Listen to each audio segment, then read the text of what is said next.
All right, Clayton, thank you so much for sitting down and joining us, especially being right here in our own land of Canada, coming from Mexico. I've been looking forward to this for a while. We've been in talks for a couple months now on the idea of you coming up and sitting down with us. So I'm really interested to dive right into the Mexico and why and invest in Mexico. But I think we should start off and just tell us a little bit about who you are and your journey.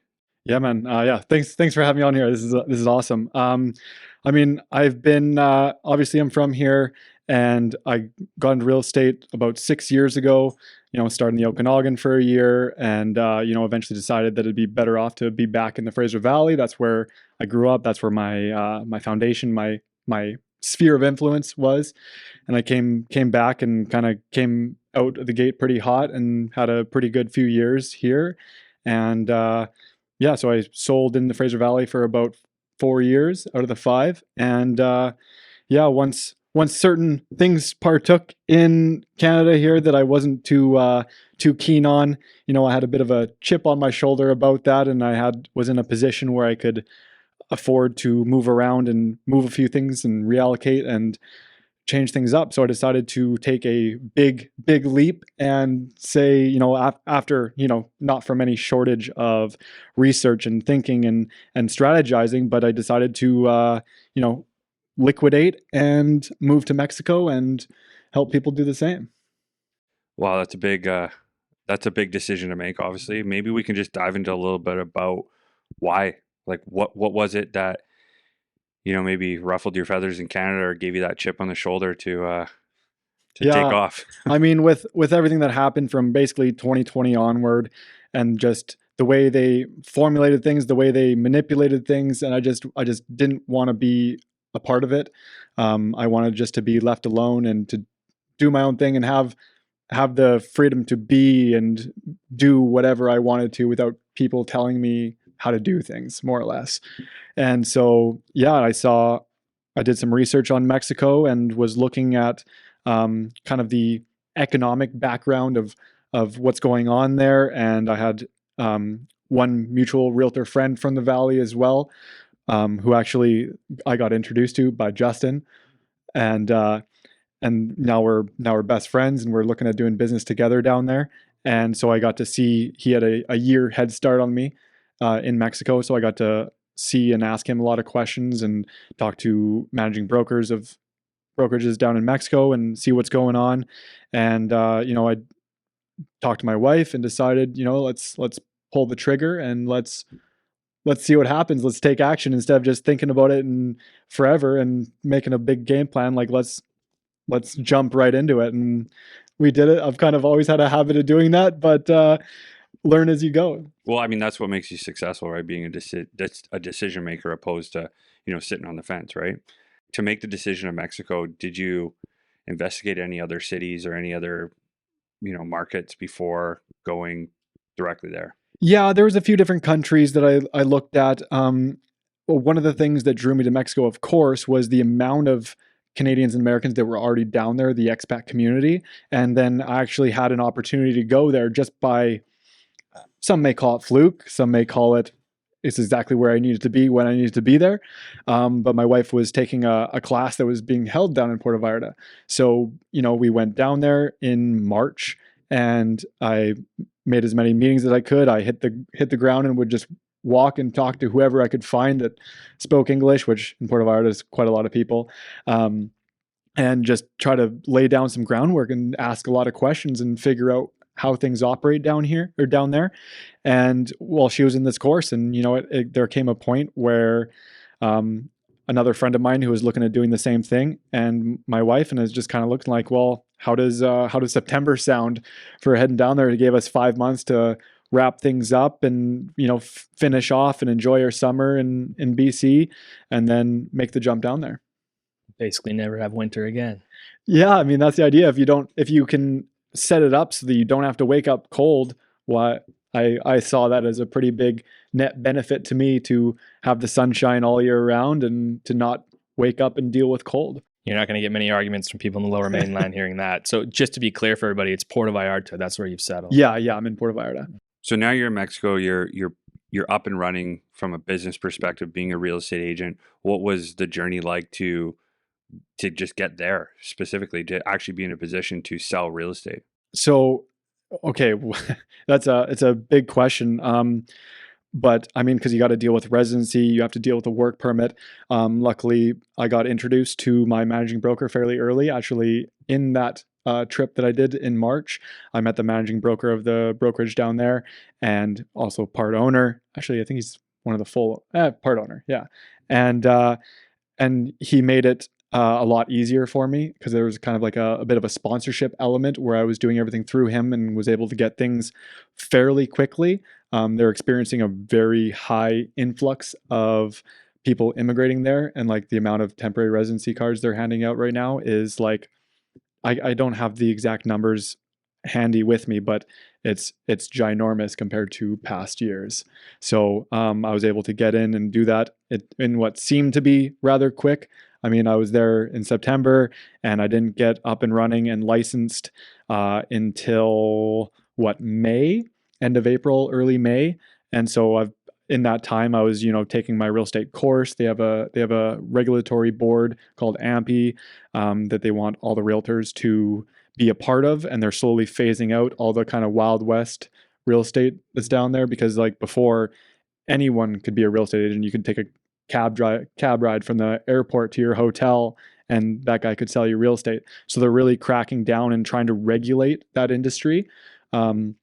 I think it's for the better, and especially for consumers to know that they have all these different checks and balances, and people are all kind of fitting the same bill in the regulation process. So getting involved with that and really doing a lot of research and learning how everything operates, like what's driving the economy in Puerto Vallarta, what's driving the economy in Mexico, and like what are they doing, like where, what kind of trajectories are they in, like, and then also just figuring out the market, like trying to, of course, you always want to be like the master of your market and know your product. So like trying to recalculate my brain to work in US dollars and be factoring in that everywhere is close to the water. So like how much away from the water makes what differences versus amenities. So like recalibrating my brain to know my product down there has been quite the process as well.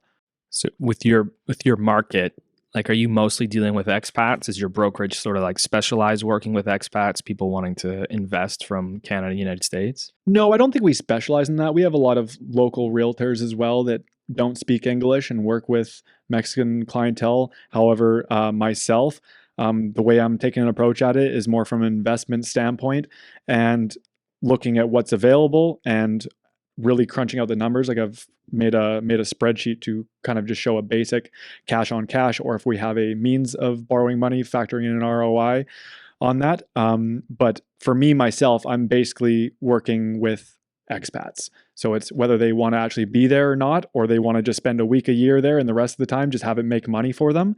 And, just being able to show people what is possible on that sliding spectrum of, I literally just want an investment to make me money, all the way to either I want to live there for 6 months out of the year to be in the sunshine, or move there full time, right? So it's a big spectrum of how long or how much investment they want to personally have in the country or the city. So you talked briefly about regulation getting tighter.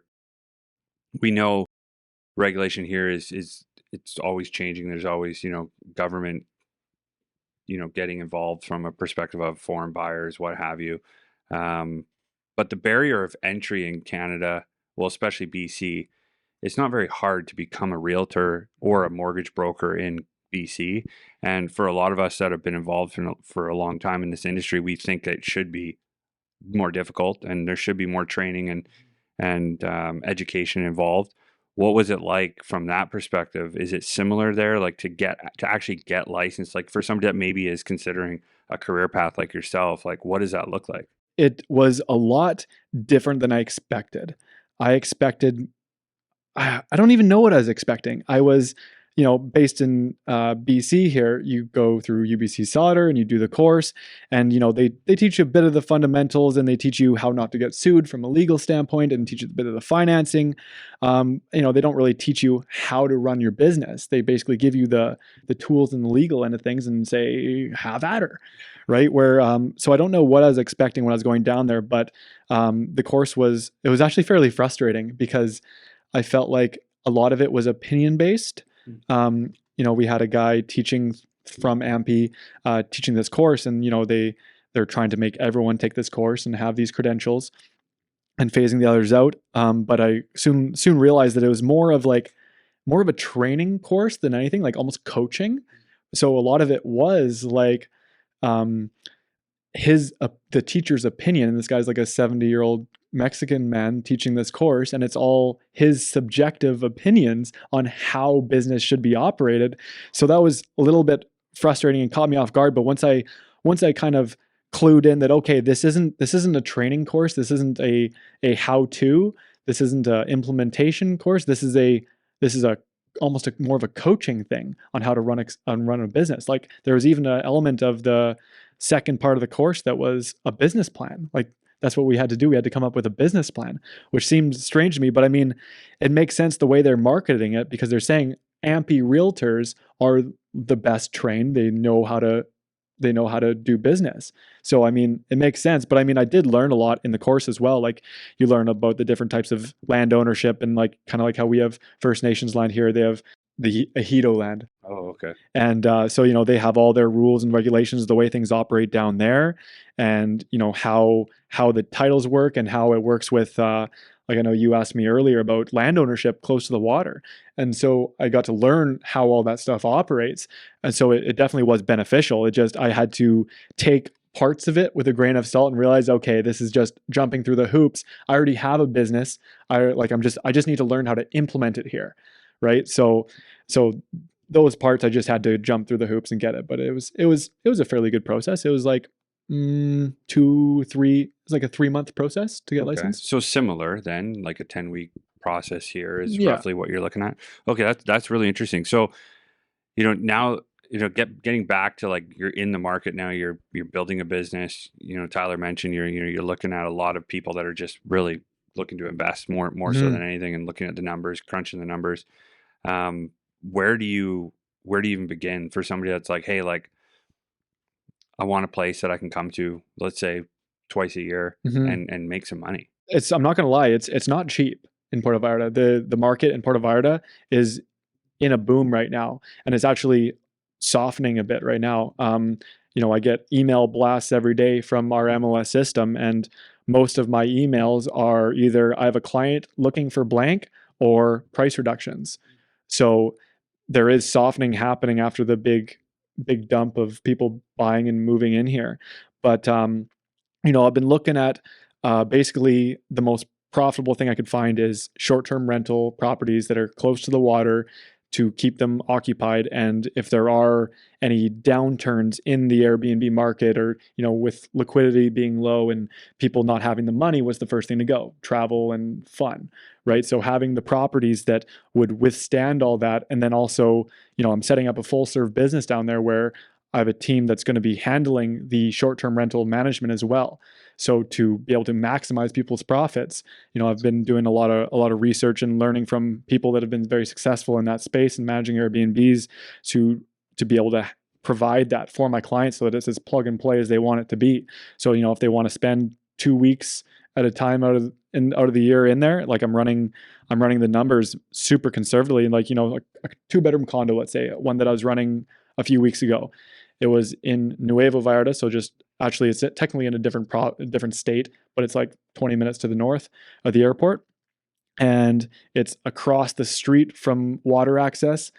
It's like a 90-second walk from the unit door, past the pool, out the gate, across the little laneway street, down the lot, and you're at the beach where there's a little surf shack where they've got food and drinks, and you can rent a palapa, which is just a straw umbrella and chairs, and hang out. It's a beautiful beach. And, it's listed at 500,000 USD. It's pretty much plug and play, ready to go. It's already furnished and designed the way it needs to be a good Airbnb. And, you're coming up with numbers. And I think I was getting on a very conservative end. Like I made a video about it where I broke down the finances in a spreadsheet, and I made a screen recording video explaining why I used all the numbers that I used. Obviously I was taking the exact numbers for like I looked at their electrical bills and used the highest months to use for calculations for year round, the HOA fees, all that sort of stuff, and all your upfront costs. Closing costs, I estimate on the high side. I try to estimate 6% of your purchase price for closing costs, when usually it's closer to 3 or 4, but it differs for many different reasons, just the way things are down there. And so, I'm getting like, and then also rental income. So there's a higher and a lower season. The higher season is like 7-8 months of the year, and the other months are a little bit lower. Now those low seasons are getting, as time goes on, they're getting busier and busier. Like I'm getting messages from people down in Puerto Vallarta right now being like, why is there still so many people here? Like this is usually quiet time. Like, right. So to be clear, like our North American summer is their low season. Yeah, there, right? yeah, exactly. Because it gets quite hot. Like it's probably 37 degrees there right now. And there's, every couple of days there's a storm that comes in at night, and you get a nice little rain shower and thunderstorms and lightning. I kind of enjoy it, but it's not as popular for tourists. But it's also for the Mexicans, like in Guadalajara and Mexico City. It's a very popular destination to go during their summers, right? So so like it's inter-country travel, no different than us going to the Okanagan. Exactly. It's interesting. Yeah, it's huge. Like during Easter, that whole week was madness. Like that's such a big holiday. They have Santa Semana the week before Easter. Then they have like pretty much a week-long celebration for Easter, being such a heavy Catholic place. And yeah, it was just all the Mexicans from inland were all coming to the beach and hanging out, and the beaches were packed. The city was so full. There's parades like every day. What I was getting to with the rental income is I take the rates of comparables and using AirDNA analytics for projected incomes, and taking the bottom half of the year as the high season, and I take that number and I take the number for the low season, even though like more like 70% of your income is going to be coming in the high season. I treat it more like a 50-50 and find a number right in the middle, to be very, very conservative with the numbers that I'm using. Also, I'm using 75% occupancy rate. And I know people that have condos in the same sort of areas that are getting 90% occupancy rates. So again, being super conservative, I'm calculating 25% management fee, even though it's usually between 20 and 25. So I took the higher one, right? And I'm getting anywhere from basically 5 to 13% cash on cash return on investments on a yearly basis. So if it's costing you $700,000 to get in after the exchange rate, after the closing costs, after everything, if you're in it for 700,000, you're getting a net return after all your expenses of, if it's 7% of, let's call it 10% for easy numbers, that's $70,000 of net income you're getting after all your expenses. So, wow. So it's a not bad place. Cause I mean, a lot of people ask me like, where do I put my money right now? Like, I don't know about you guys, but obviously you're heavy in real estate. But like people looking at the stock market and looking at all these different things, and like things are just so volatile. One decision gets made and it changes the way the projection of everything financial. So I'm just here providing an option.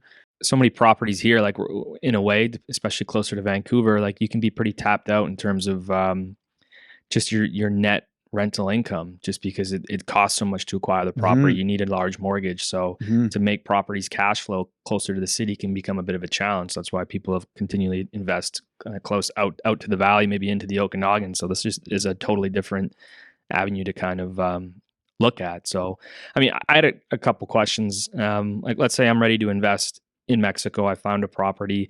Like, do I have to use a management service to rent the property out? If I wanted to run my own Airbnb, could that be done?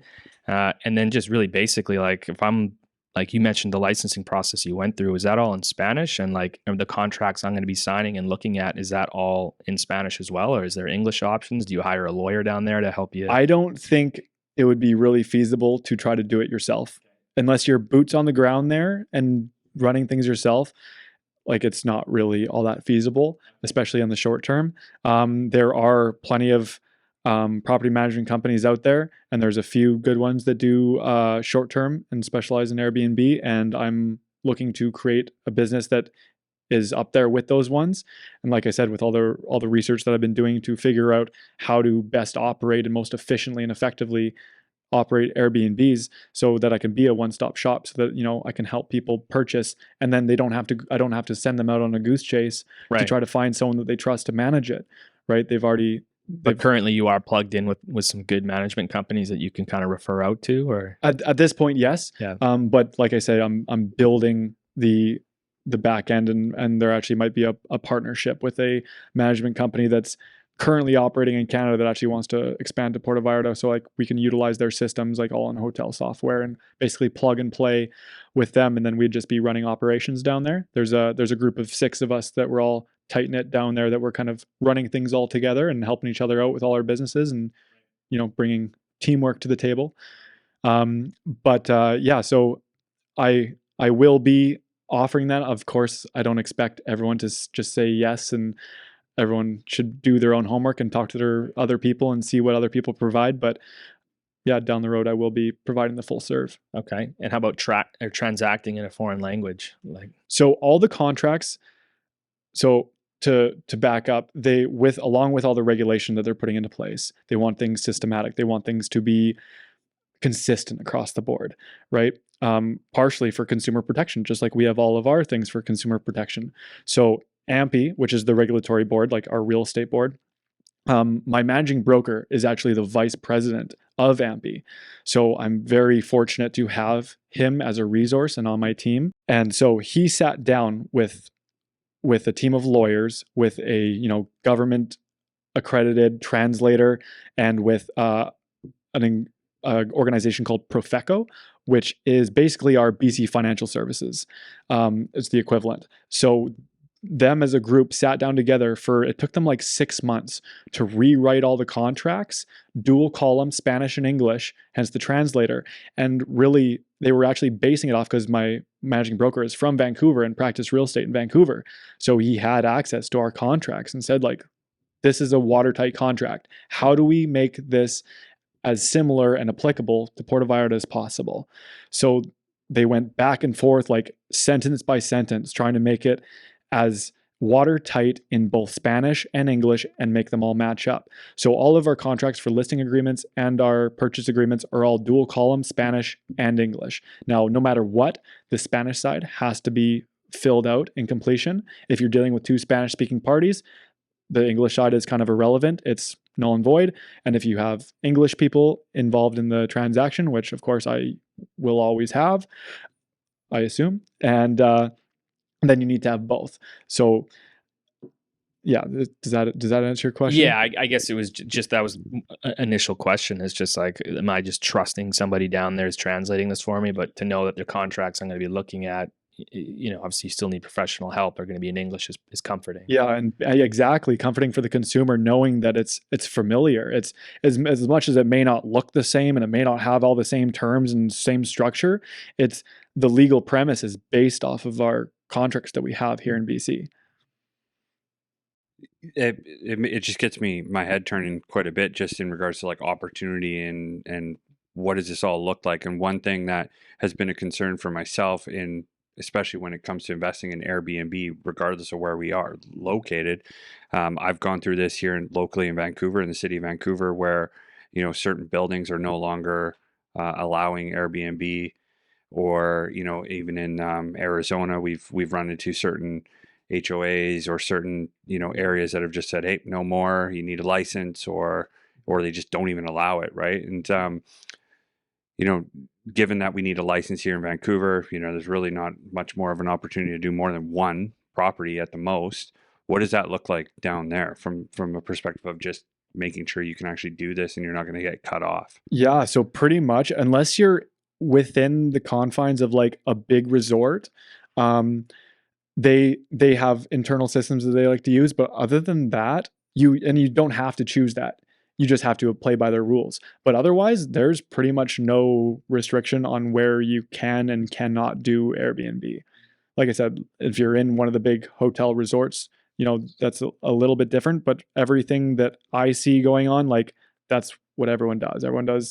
They rent it out, or doing Airbnb, depending on how they want to manage it. So when you say like within a hotel resort, do you mean like within a hotel resort like area, or just specifically like people would own like a timeshare or what have you Yeah, in the resort? I don't think they do timeshares necessarily, but just like, at the Grand in Kelowna, how they Yeah. have a section that's hotel and a section that's owned. Yeah. They have the same thing on a lot of the big resorts. Okay. Like, for example, Is there like limited usage? Like you can only use this 180 days a year, or is it like full usage? full usage. Full usage, Yeah. okay. I mean, and some of them that I've seen, actually had a client send me a listing that they saw, where it's a reasonably priced condo. Everything looked good, but I had already spoken with the listing agent to ask a few more questions, to get more details. And what they have, because they're in a resort, is you pay extra to get your bracelet for access to all the resort amenities. You can still stay there, you can live there, you can do whatever you need to do. You have a condo with a kitchen on a resort, but you won't necessarily be able to use the gym and all the food and whatever else they have as their condo or the resort specific amenities. So then you're ending up paying extra for whether it's, per person, per month, per week. It depends on how they structure it, but you have to pay extra on top of your HOA fee for these bracelets. So, I explained that to him and showed him those numbers. He's like, oh yeah, that doesn't really work for me for what I'm looking for. So that makes sense why you didn't send it to me. But yeah. That's interesting. Okay. So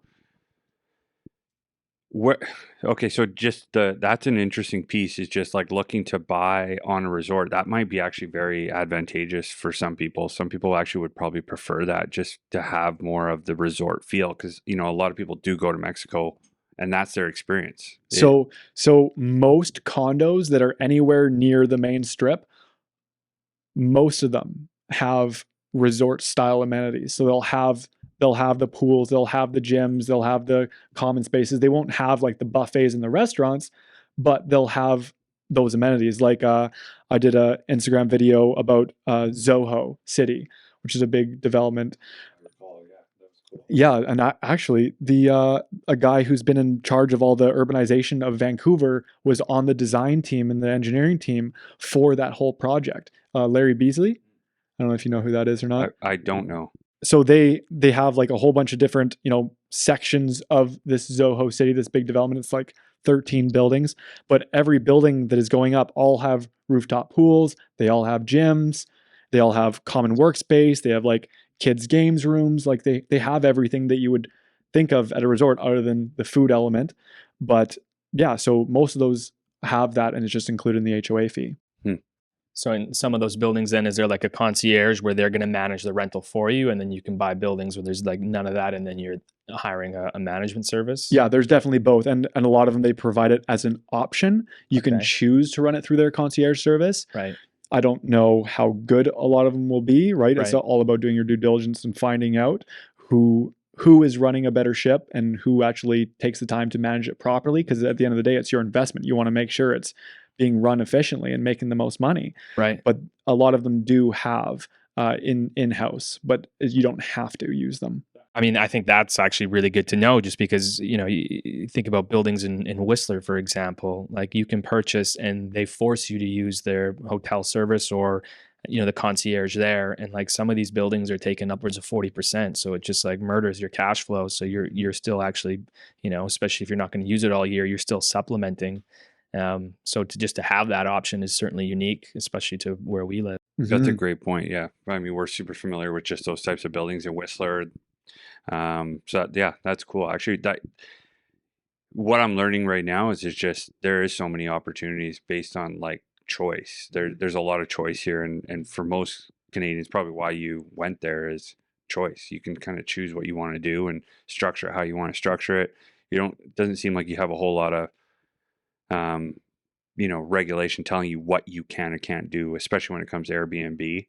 And that's been very frustrating for a lot of people here, especially here. Just us, our go-to is typically Airbnb.com or VRBO.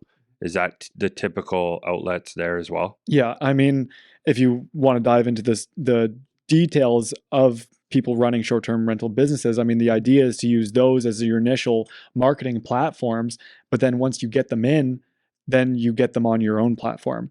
because then you're avoiding all the extra fees of Airbnb. Because you mentioned before, and I didn't answer it because you looped it in with a bunch of questions, but there is a fee associated with Airbnbs there. It's called a lodging fee, and I believe it's 17%. However, that basically gets charged straight to the consumer when you go on Airbnb and you look at the price and you see, like, when you're hovering over it, you see what your cost is. But then when you actually click to the pay now part, you see all the extra fees and stuff that are added, and that's going to be one of them. So that's another good point to bring up, actually, because the numbers that I'm using to calculate all these things are pre all those fees. So when I go in and I'm looking at comparables, I don't use that big fancy juicy number that they're charging, because there's so many fees that have to come off from that you won't be taking home with you. So I'm using the number that is like the original net number before all the additional, the cleaning fee, the lodging tax, and what other fees they have. Like, I'm doing it all before those are added on. Wow. So lodging fee, where does that go? Is that going to the Airbnb? Like, who gets that? That's a big fee. I have no idea. It could be a government it's a fun thing. tax. Yeah, exactly. Sun tax. The sun tax. Yeah, that's crazy. I mean, that's a big fee, right? Mhm. Like, I mean, that's, comparable to what the management company's taking to actually manage the property. But like I said, that's a lot of people tack that into the price that Right. people are paying. So it's coming directly from the consumer, Right, directly yeah. from the people that are staying there. And then you basically you're just a middleman passing it over to whoever, because I haven't had an opportunity to file any of these taxes yet. So I don't actually know exactly where it's being allocated, but accountants take care of that. Just from the consumer perspective of somebody that's looking to just actually go vacation there and have the decision of Airbnb property or resort. Like, let's say I'm planning my next vacation. I want to try and make this decision. Looking in locally here, it's actually typically a lot, more beneficial to go Airbnb from a cost perspective, especially if I'm splitting it with another family or a couple. It's going to be far more cost effective. Plus, I get to eat my own food and cook my own meals. Is that similar there too, or like, are we going to save money by going that direction? That's actually a good question. I don't actually I never look at the prices of resorts. I did for I wanted to go to a resort for anniversary, and I think it was going to cost like on the very lowest end, like the cheapest thing on short notice I could find was like $1,300 for the weekend, where I know you can get into a other place for like, $1,500 for a week through Airbnb. So I would say probably yes, because you're missing out on all the all-inclusive amenities. So if you're looking to just literally put your feet up and soak in the sun, then by all means, be fed, get your free drinks, do what you got to do, go to a resort. But if you want to actually take in the culture and eat the food and kind of plan your own adventure, essentially, then Airbnb, absolutely. And that's what I do all the time. Yeah, I mean, just on that, like food alone, like I've been to Mexico twice this year for conferences, and I have not had good experiences eating the resort food. I'll be honest, like I did not enjoy it. So that's a huge misconception people had, because they hear so many people going down to Mexico and getting sick. It's like, well, no, that's not really the case. Like, I ate street tacos for like 4 days in a row, like off like a tiny little van they pulled behind a truck, and did not get sick, and they were the best tacos. That was the best meal I had. Yeah, exactly. So the food in the resorts, the big resorts, they're all American owned, big corporations. Well, some of them are American owned. They can be owned from wherever, but they're all their food is all trucked in from who knows where. It's all following a system, following a business plan, where all the other food you're getting in Puerto Vallarta is all fresh. It's all coming from fairly local. Like, I love the food there. Like the flavor profile, the fruit, I just cannot get enough of it. The meat there, if you find, of course, you got to find your good sources where you talk to the butchers and see how their cows are raised and fed. Like, are they pumped full of injections and hormones and all this other stuff? And I found a butcher that's literally said was offended that we asked her that. She's like, no, I don't put any of that crap in my cows. So we're finding good quality products at a fraction of the price that you get here, and it's so good. We're talking a lot about condos and resorts. Like, what about owning land? Because you and I had asked you that question. We saved it for the pod. I had always heard that as like an expat, as a non-resident, I can't actually buy land. I can't own anything within like 1 or 2 kilometers of the ocean. Is Mm. that like what's the clear answer behind that? There is a federal restricted zone for all of Mexico. It's from 100 kilometers from any federal border, so the border of United States and the border of Guatemala. So 100 kilometers from those borders, a foreigner cannot own the deed to the property, and same with 50 kilometers from any ocean. So Puerto Vallarta, of course, same with Cancun, same with Cabo, same with basically every popular destination other than Guadalajara and, and Mexico City. They're all in those federal restricted zones. So it is a bit of a misconception because you may not hold the deed to the property, but what you do is you can still own it. Your name is on the deed and you own it through a trust called a fideicomiso. So the fideicomiso, so the bank that holds the deed with your name on it, they are the trustee and you are the beneficiary of the trust. So basically the only difference is you don't get to physically hold the deed, they hold the deed for you.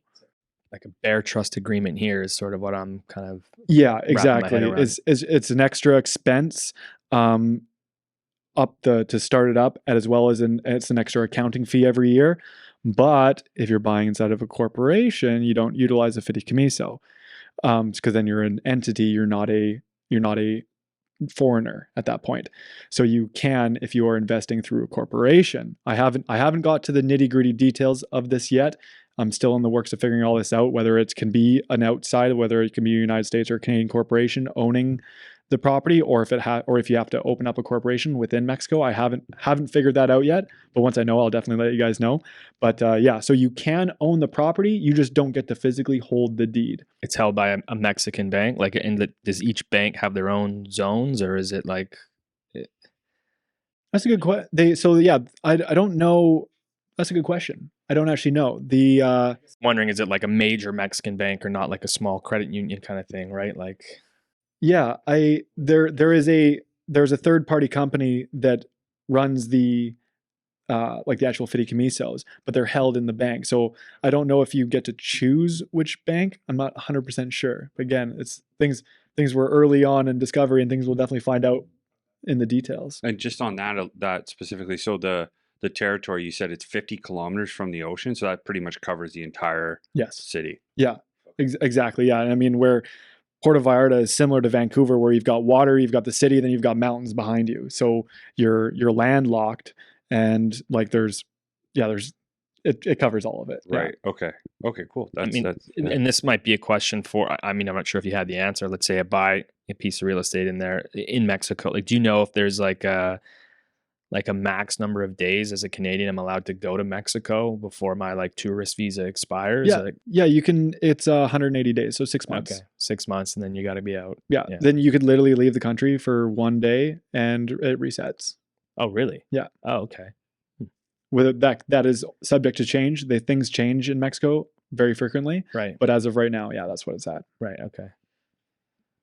Okay, so just getting into like now, we have an interest, we want to move forward, we want to buy something, regardless of what the opportunity is, or maybe this does matter. What does finance options look like specifically in Mexico? Like, because I'll just be honest, like a lot of the negative pieces we hear is the fact that it's not somewhere you want to borrow money.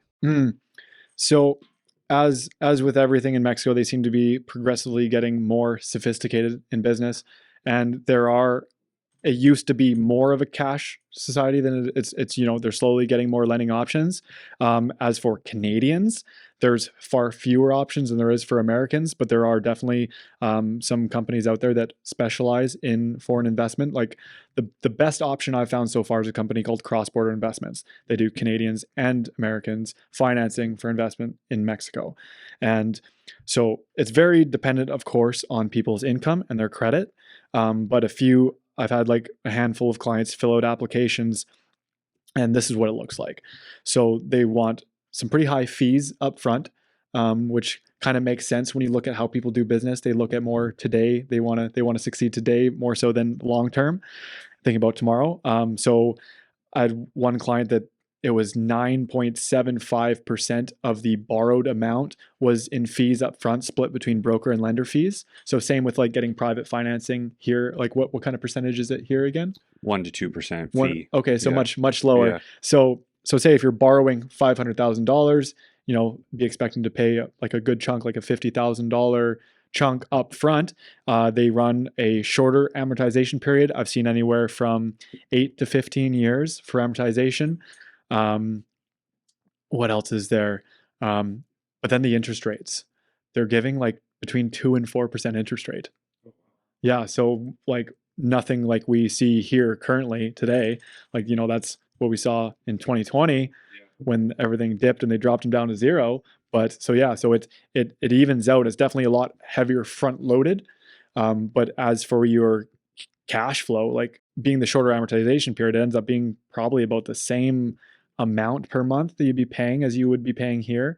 Like I think I don't want to give too much numbers from other people's experience because like I said, it's so based on credit and income, but I think they were looking at like a $4,200 payment a month, basing off of like roughly $1 million purchase and financing like 550 of that. They usually want to see between 30 and 50% down from what I've seen. That's the other part I missed. Down payment. Would you know, is there any Canadian bank representation in Puerto Vallarta? I know certain bigger banks are in the States and kind of smaller countries. Yeah, Scotia Bank would be the biggest one. I see Scotia banks all over the place. Oh, really? Okay. That's interesting. Yeah, we were actually talking about that before we actually went on air.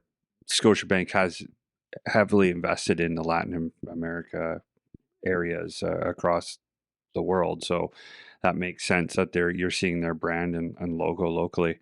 Something for us to circle back on is just maybe they, not that we're aware of, but in the US, RBC, Bank of Montreal, CIBC actually have specific programs to lend Canadians mortgages on real estate in those in that country, and maybe there's something down the road or currently available through a lender like Scotiabank that's already there. So that's something we'll circle back on as well. Yeah, because that'd be definitely a pretty crucial thing to have to be at the forefront of, to be starting it off. Especially if they're getting 9% fees. Yeah, right. Yeah, right.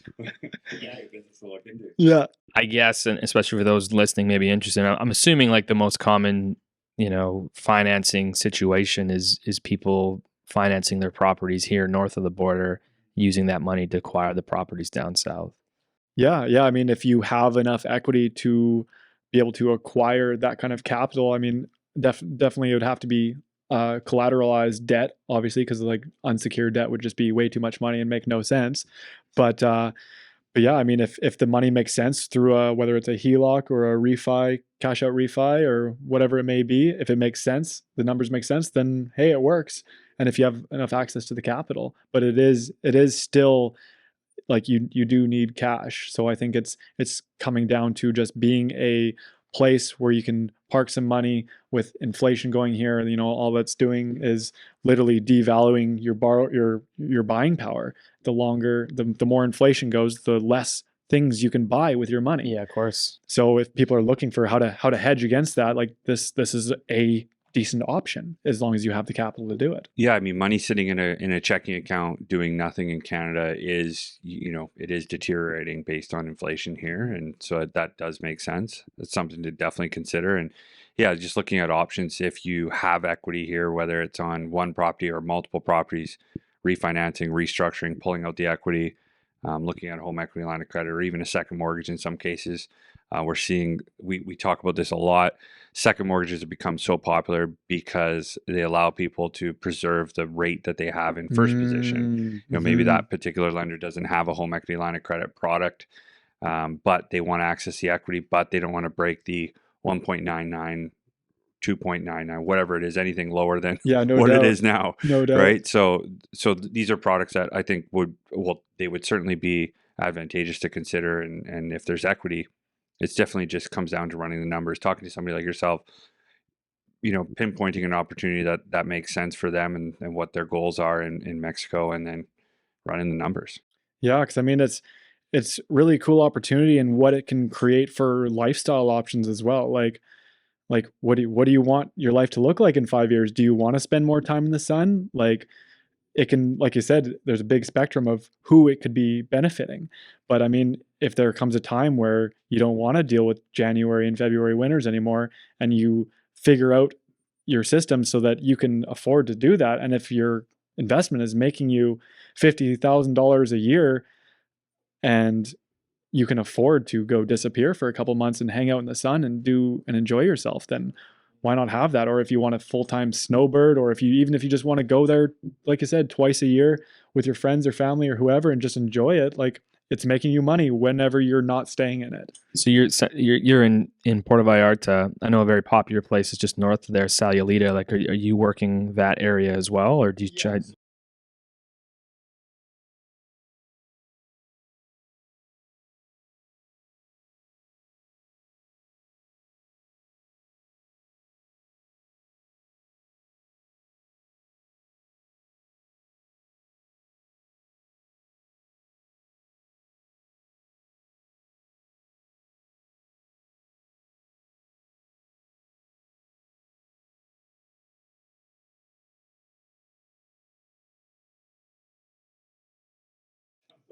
Yeah, it's big trucks, golf carts, whatever you can get down there. But like as far as I'm concerned, I think it's pretty much at its capacity. Prices are very high there, and there's a few building projects, but not a whole lot. It's all just like basically what they have there and urbanizing from there. But it's pretty tapped out.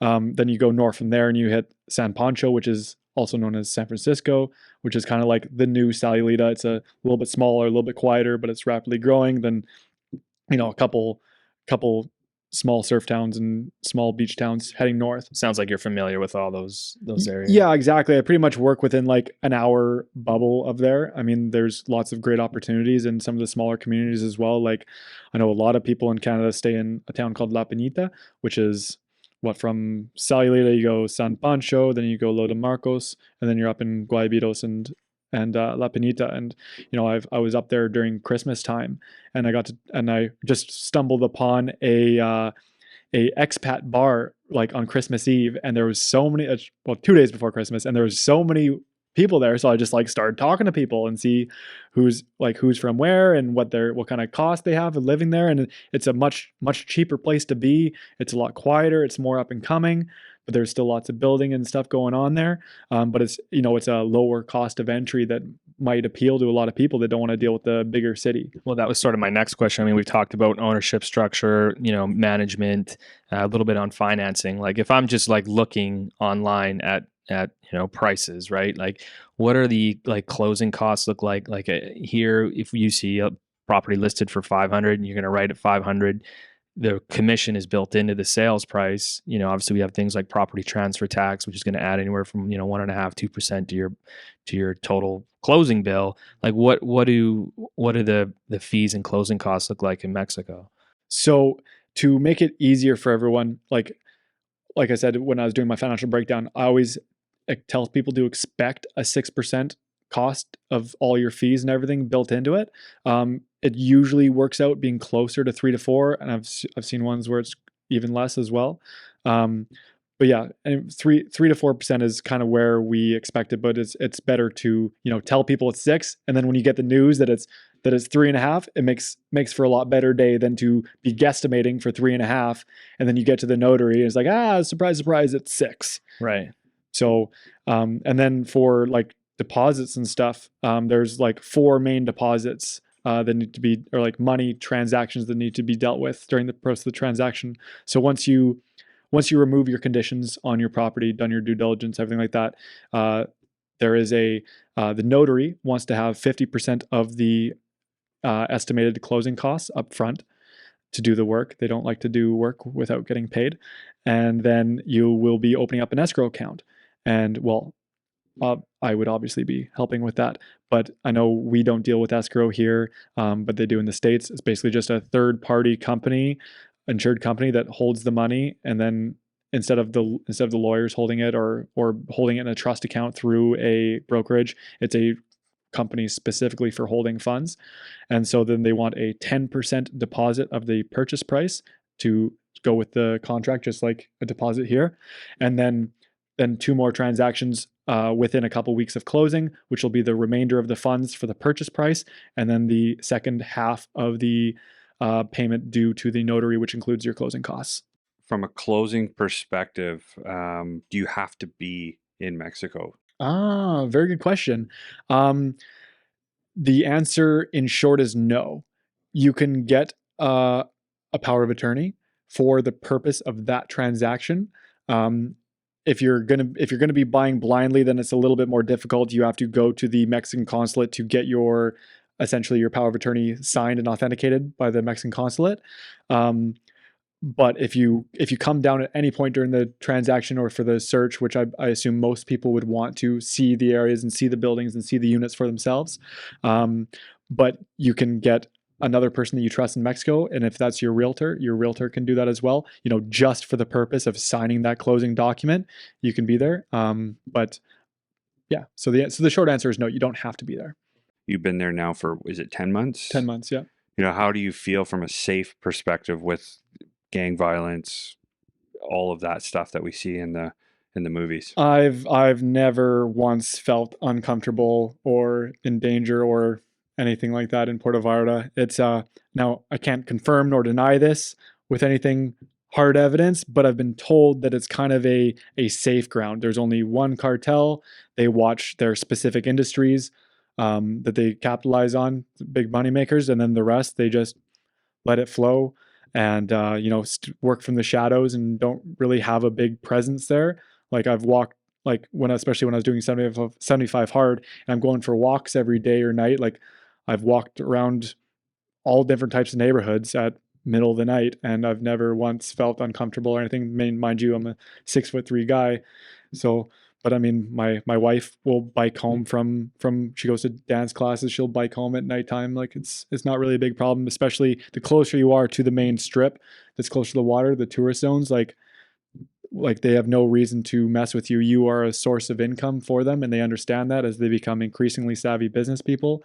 And it's not good business just to be messing with tourists that are bringing money into your economy. Makes a lot of sense to me. I mean, I think like that's how I've always felt. I spent quite a bit of time in the last couple of years in the tourist areas, and I've never not felt anything but safe. So makes sense. Where would somebody get started? Like how to get started? You can find me pretty much anywhere, whether it be Facebook or Instagram. My handle on Instagram is that Mexico Realtor. You can find me on LinkedIn, or you can have my email as well. It's just clayton.diebert@c21.ca. I've been able to keep, because I'm still licensed here, I still have my Canadian C21 email.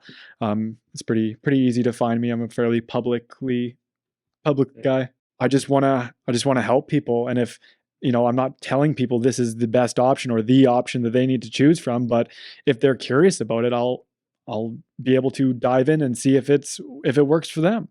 Right? Like I just genuinely want to help people. And if whether they're just looking for an investment or if they want to move somewhere, like, yeah, I'm boots on the ground there and I can help. I think the last piece is just like how to learn more. If they're, maybe somebody's not even sure this is an opportunity for them, that they want to, investigate further, but they just want to learn more. Like, I know you're pretty educational now with your Instagram handle. I follow you. I see what you're doing. It's very educational type content, which is great. It's what I enjoy. It's what we try to push out there largely with our content. Is there any like go-to resources that you would recommend? As much as I'd like to just say, yeah, follow me. I mean, I can only release so much content and so much information at one time. But I'm going to be, I haven't made it yet, but I'm going to be making a website where I can, kind of log all my information, and that's going to be linked to YouTube as well, because I feel like video content explaining things to people a little bit in greater detail on YouTube is a lot better library resource, where on Instagram it kind of just loses relativity and kind of disappears at the bottom of your feed and isn't really in circulation. Where if people are actually out there looking for that information, they find my YouTube channel, they're more likely to go through a whole bunch of my videos instead of trying to scroll through all the nonsense on Instagram to find the bits and pieces of information. But I mean, other than that, I mean, is there any other resources that I can think of. I know there's a few people that have moved actually from BC or Vancouver to Mexico that have YouTube channels. I can't think of what they're called off the top of my head, but are very educational and again, very boots on the ground, talking about the markets and stuff. From what I see and just learning and talking to you and being down there recently, you just got to dive in and do your best to kind of navigate through a lot of the noise, and having an expert direct contact like yourself is going to be key. Yeah. Before we wrap up too much, do you mind if I just give a little bit of my nugget on what I see happening on like why, like what makes it a good investment decision for 100%. Yeah, Mexico lay it on us. or Absolutely. Puerto Vallarta? So Mexico, their president right now. He is doing a lot of good things for the economy, but he's also doing a lot of things that I don't necessarily agree with. But his goal is to pull Mexico out of the third world status. They're a developing nation now, and they're putting in a lot of infrastructure to be able to be as self-sufficient from the U.S. economy as possible.